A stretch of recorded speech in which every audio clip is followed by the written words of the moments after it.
Saya ada seorang kawan, income dia layak beli Honda FL5, tapi dia pilih naik motor sahaja. Jangan lupa follow dan save video ni untuk rujukan akan datang.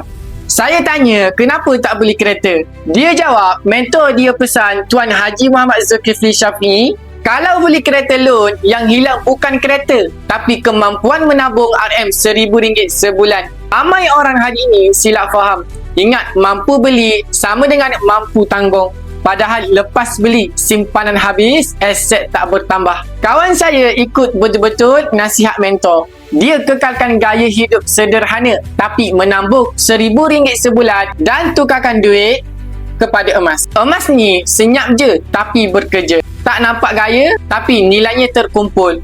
Bila perlu, dia ada aset. Soalan sekarang, anda nak nampak mampu atau nak betul-betul jadi mampu? Kalau nak susun simpanan dengan betul, tuan-puan boleh rujuk pin video saya. Saya akan bantu anda sebaik mungkin. Ingat, perkongsian santai tapi sampai jumpa anda di next video.